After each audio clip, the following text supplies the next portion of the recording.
प्यारे विद्यार्थियों, आप सभी को मेरा नमस्कार। मैं डॉक्टर नेमीचंद कुमावत, सहायक आचार्य हिंदी विषय, राजकीय महाविद्यालय की आपकी BA पार्ट फर्स्ट विषय हिंदी साहित्य के प्रथम प्रश्न पत्र की आज की इस ऑनलाइन कक्षा में मैं आप सभी का हार्दिक अभिनंदन और स्वागत करता हूं। प्यारे विद्यार्थियों, महर्षि दयानंद सरस्वती विश्वविद्यालय अजमेर द्वारा आपके इस प्रथम प्रश्न पत्र का जो पाठ्यक्रम है उसमें एक पाठ्यपुस्तक लागू की हुई है और उस पाठ्यपुस्तक का नाम है प्राचीन काव्य, जिसके संपादक सत्यनारायण शर्मा जी हैं। इस पुस्तक में आदिकाल और भक्ति काल के 12 कवियों की कविताएं, उनके दोहे, उनके प्रमुख पद संकलित हैं। पिछली ऑनलाइन कक्षाओं में हमने 4 कवियों पर विस्तार से चर्चा की है। प्रथम कवि के रूप में हमने कल्लोल कवि के द्वारा लिखा हुआ ढोला मारूरा दुआ, उसका हमने अध्ययन किया। उसके ढोला मारूरा दुआ के मारवाणी संदेश विषय प्रसंग के 50 दोहे आपकी पाठ्यपुस्तक में संकलित हैं, जिस पर हमने विस्तार से बात की है। दूसरे कवि के रूप में हमने पढ़ा कबीरदास जी को, निर्गुण काव्यधारा के प्रमुख प्रतिनिधि कवि हैं कबीर जी। इनके 10 पद और 25 साखियाँ आपके पाठ्यक्रम में संकलित हैं, उनका हमने पिछले ऑनलाइन कक्षाओं में विस्तार से अध्ययन किया। तीसरे कवि के रूप में हमने नामदेव जी को पढ़ा और चौथे कवि के रूप में हमने हाल ही की जो ऑनलाइन कक्षा हुई थी जिसमें कवि रैदास जी को पढ़ा।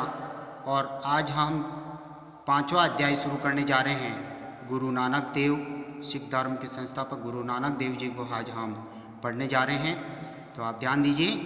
आचार्य हजारी प्रसाद द्विवेदी जी के अनुसार मध्य युग के जिन महात्माओं ने भारतीय धर्म साधना और समाज व्यवस्था को गंभीर भाव से प्रभावित किया है, उनमें गुरु नानक देव का प्रमुख स्थान है। यह हजारी प्रसाद द्विवेदी जी ने इनका मूल्यांकन करते हुए ये पंक्ति लिखी है।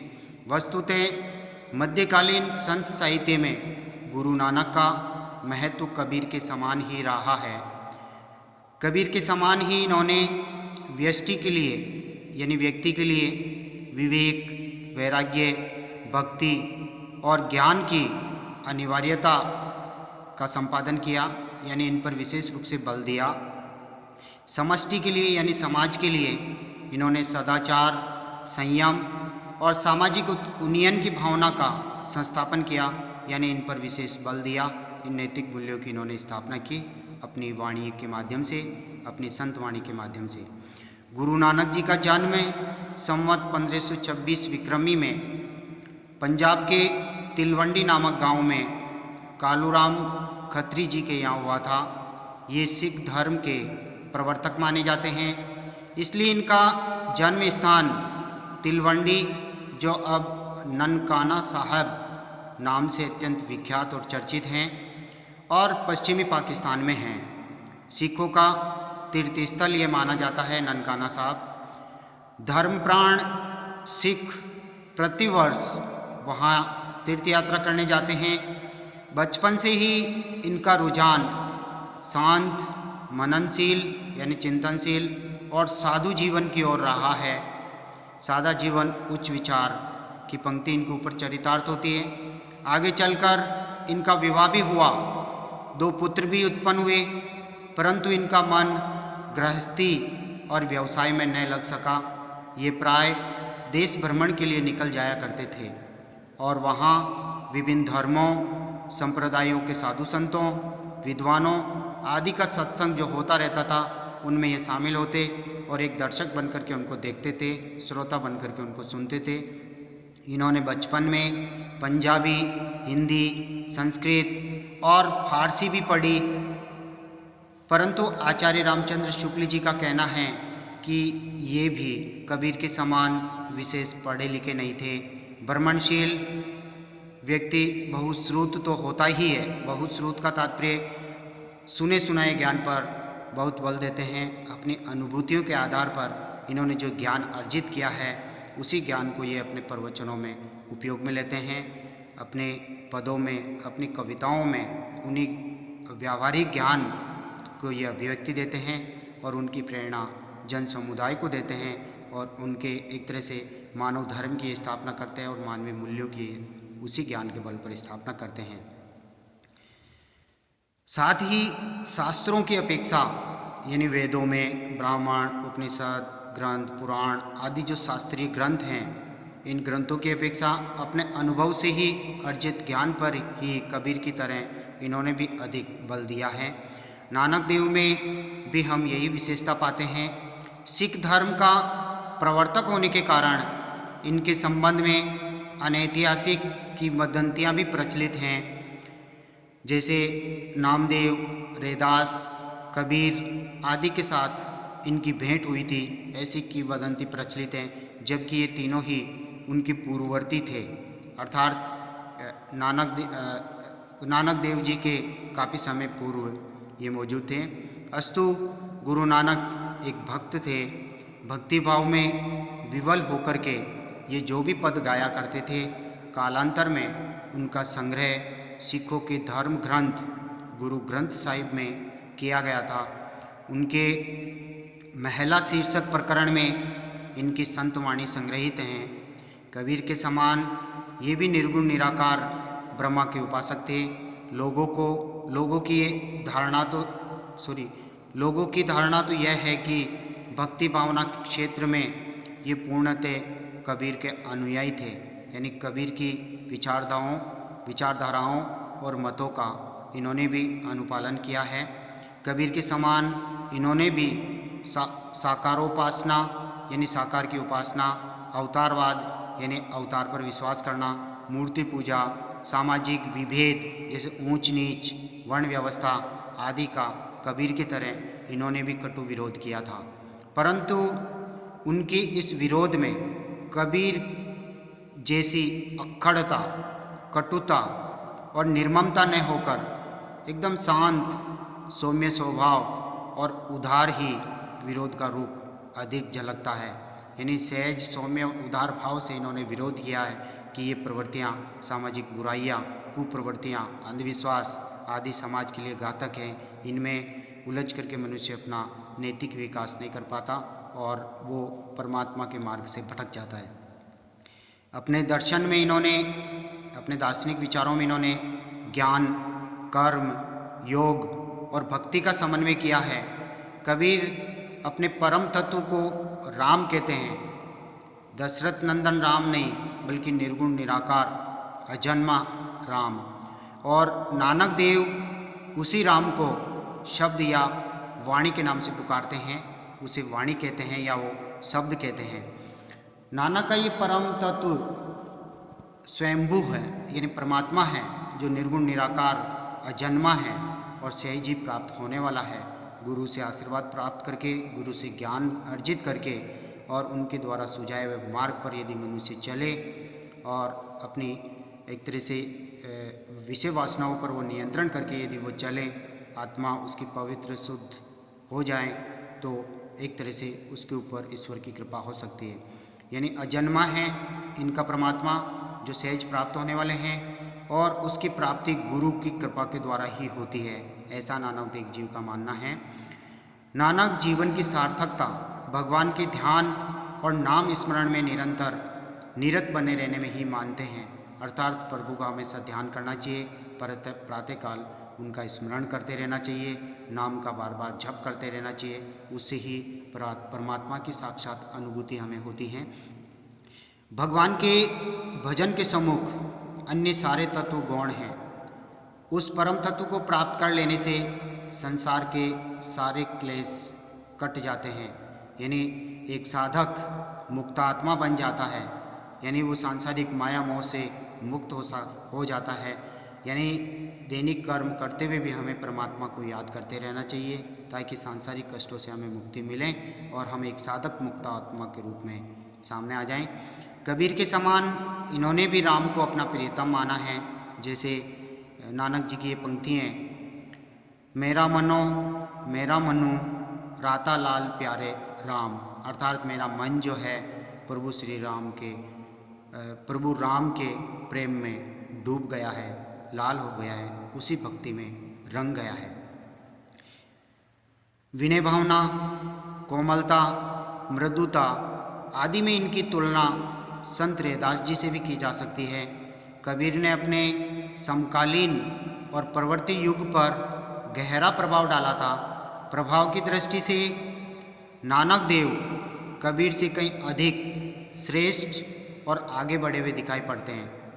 इन्होंने एक ऐसे धर्म की नींव डाली, सिख धर्म की नींव डाली थी, जिसमें सबको समान स्थान और समान अवसर प्राप्त हैं। सभी को भक्ति का अवसर इन्होंने दिया है। वहाँ किसी भी प्रकार का कोई भेदभाव नहीं है। 36 कौम यानी सभी जाति के लोग इस धर्म को मानते हैं। न कोई बाह्य आडंबर उनके यहाँ मौजूद है, न कोई आचारों का बंधन है। यह धर्म मानव मन में एक अद्भुत शक्ति का संचार करता है, जिसमें उदारता, निश्चलता, कोमलता, विनय भावना आदि भावनाओं के साथ अटूट निष्ठा, अद्भुत त्याग भावना, अनुपम सहन शक्ति का औजपूर्ण समन्वय हमें देखने को मिलता है। डॉक्टर हजारी प्रसाद द्विवेदी जी ने नानक के अनुयायियों पर उनके इस अद्भुत और गहरे प्रभाव की प्रशंसा करते हुए लिखा है कि यदि इनके भक्तों की त्याग भावना, दुख बर्दाश्त करने की शक्ति और अपार धैर्य को देखा जाए तो ये मानना पड़ेगा कि जैसी अद्भुत प्रेरणादायी शक्ति इनकी वाणियों ने दी हैं, यानी संत वाणियों ने, इनके प्रवचनों ने, वैसी मध्य युग के किसी अन्य संत की वाणियों ने नहीं दी हैं। इतिहास साक्षी है कि सिख भक्तों को दीवार में चुन दिया गया है, फांसी पर लटका दिया गया है और जितनी भी प्रकार की अमानुषिक पीड़ाएं इनको दी जा सकती है वह सब दी गई। फिर भी इन भक्तों ने निराशा या पराजय का भाव बिल्कुल भी नहीं दिखाया। जिन वाणियों से मनुष्य के अंदर इतना बड़ा अपराजय आत्मबल और कभी न समाप्त होने वाला साहस प्राप्त हो सकता है, तो उनकी महिमा निसंदेह अतुलनीय है और किसी से इसकी तुलना नहीं की जा सकती। इतनी त्याग भावना और साहस और सहनशीलता और समर्पण भाव इनकी संत वाणियों में हमें मिलता है। सच्चे हृदय से निकले हुए भक्त के अत्यंत सीधे उद्गार और सत्य के प्रति दृढ़ रहने के उपदेश कितने शक्तिशाली हो सकते हैं, यह नानक की वाणियों से स्पष्ट हो जाता है। प्यारे विद्यार्थियों, ये था गुरु नानक देव जो सिख धर्म के प्रवर्तक कहलाते हैं। उनके कर्तृत्व और व्यक्तित्व पर, उनके काव्य की विषय वस्तु पर हमने अभी विस्तार से बात की है और अब हम उनके जो पद आपके इस प्राचीन काव्य पुस्तक में जो संकलित हैं उन पदों में से हम प्रथम पद का यहाँ अध्ययन कर रहे हैं। देखिए, भक्ति मार्ग से संबंधित है पहला पद। मन रे प्रभु की सरणी विचारो। नानक देव सांसारिक प्राणियों को अपने माध्यम से ये संकेत दे रहे हैं, ये प्रेरणा दे रहे हैं कि हे सांसारिक प्राणी, हे मन, अपने मन को कह रहे हैं कि हे मन, तू प्रभु की शरण में जाने का चिंतन कर। इन विषय वासनाओं से बिल्कुल चिंतन करना छोड़ दे, विषय वासनाओं से एकदम मुक्त हो जा और ईश्वर की शरण में जाने का विचार कर। संसार की माया मोह तुझे आकृष्ट कर रही है और अपनी शरण दे रही है, उस शरण का तू त्याग कर, परित्याग कर और ईश्वर की शरण में जा, वहीं तेरा एकमात्र उद्धार होगा। जिही सिमरित गनकासी उधरी, ताको जसु उरी धारो। यानी जिस परमात्मा का, जिस प्रभु का सिमरत यानी स्मरण करते ही गणका यानी गणिका वेश्या स्त्री जिन्होंने पाप कर्म किए हैं, उस गणिका वेश्या ने भी उसी परमात्मा को याद किया, स्मरण किया, तो उसका भी उद्धार हो गया। तो ऐसे उद्धार करने वाले प्रभु के यश को, हे मन, जो मुक्ति का कारक है, उसे अपने हृदय में धारण कर, प्रभु की शरण में जा और अपने हृदय से, अपनी आत्मा से उसी प्रभु का स्मरण कर, जिसके स्मरण करने मात्र से गणिका वेश्या का भी उद्धार हो गया। जाको जसु उरी धरो, अर्थात उसके यश को, प्रभु के नाम के प्रभाव को हृदय में धारण करो। अटल भैयो धुए जाके सिमरनी और उधरी निर्भय पद पाइया। यानी कहने का तात्पर्य भक्त ध्रुव जो है वह प्रभु का स्मरण करके निर्भय होकर के उसने अमरत्व प्राप्त किया और अब वह भक्ति में अटल बन के ईश्वर की भक्ति वह करते रहा। तो उसका भी उद्धार हो गया। दुख हरता यही विधि को सुहाई है, यानी दुखों का हरण करने वाला ये विधाता का नाम ही सबसे सुहावना है। संसार की जो माया मोह वस्तु तुम्हें अभी अच्छी लग रही होगी, लेकिन वो तुम्हारे कोई काम नहीं आने वाली है। प्रभु का ये जो नाम स्मरण तू करेगा, यह अच्छा नाम है, इसे तू क्यों भुला रहा है? जिस परमात्मा ने तुझे मनुष्य योनि में जन्म दिया है, उस परमात्मा को तू मन से क्यों भुलाया जा रहा है? तू उनकी शरण में जाने का विचार कर, वही उनका नाम ही मुक्ति का दायक है, वही बैकुंठ धाम में तुझे पहुंचाएगा और वही अमरत्व प्रदान तुझे करेगा, तुझे अमर बना देगा। जबई सरणी गही कृपा निधि गजु ग्राते छूटा, यानी कहने का तात्पर्य है उनकी शरण में जब ही उन कृपा निधि की शरण में गजराज यानी हाथी, जो तालाब में मगरमच्छ उनके पाँव को जकड़ लेता है, और उस हाथी ने उस परमात्मा को स्मरण किया, हे प्रभु मेरी रक्षा कीजिए। और जैसे ही उन कृपा निधि प्रभु से प्रार्थना की, तो उन्होंने अपनी दया दिखाते हुए मगरमच्छ को मार डाला और उन हाथी की उन्होंने रक्षा की। तो कहने का तात्पर्य सांसारिक माया मोह रूपी गजराज से तुझे, माया मोह रूपी मगरमच्छ से तुझे तभी मुक्ति मिल सकती है जब तू उस कृपा निधि मुक्ति के दाता प्रभु के नाम का तू स्मरण करेगा। महिमा नाम कहाँ लव वर्णव, उनकी प्रभु के नाम की महिमा का गुणगान मैं कहाँ तक करूँ, वह अवर्णनीय है।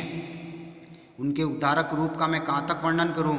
रामू केत बंधनु तिहि टूटा, और जिसने प्रभु के नाम का स्मरण किया वह सांसारिक बंधनों से मुक्त हो गया। यानी जिन भक्तों ने पवित्र मन से प्रभु की भक्ति की, उनके नाम का स्मरण किया, वह सांसारिक माया मोह के इस जाल से, इन बंधनों से वह मुक्त हो गया और मोक्ष का द्वार उसके लिए सदा के लिए खुल गया। अजामलु पापी जगु जाने, जगुयन संसार, अजामिल नामक इस पापी को सारा संसार जानता है कि इसने कितने पाप कर्म किए हैं, फिर भी उस पापी ने प्रभु के नाम का स्मरण किया। सिमरण माही निस्तारा, यानी जैसे ही प्रभु के नाम का उसने स्मरण किया, प्रभु को याद किया, और उसका इस संसार सागर से उद्धार हो गया और वो पाप कर्म से मुक्त हो गया। नानक केतु चेती चिंतामणि, नानक कवि यहाँ पर कह रहे हैं, हे मनुष्य, हे सांसारिक प्राणी, अभी भी समय है, तू चेत जा, इन माया मोह से, सांसारिक माया मोह से तू मुक्त हो जा और ईश्वर के नाम के प्रति तू सचेत और सावधान हो जाता। चिंतामणि ते, अर्थात तू चिंता कर, अपने मन से मनन कर उस प्रभु का, इसमें अनुरक्त हो जा, ते भी उतरे पारा, और तू भी अन्य भक्तों की तरह, तू भी यदि ईश्वर के नाम का स्मरण करेगा, उनके नाम का चिंतन मनन करके स्मरण करेगा, तो तू भी इस संसार सागर को पार कर जाएगा, तेरी भी नैया पार हो जाएगी, तेरे लिए भी मुक्ति का मार्ग खुल जाएगा।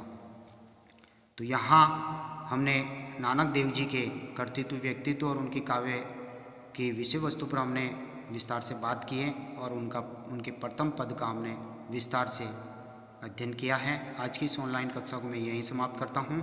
अगली ऑनलाइन कक्षा हम इसी अगले योग मार्ग के पद से हम आरंभ करेंगे। तब तक के लिए धन्यवाद। जय हिंद, जय भारत, थैंक यू।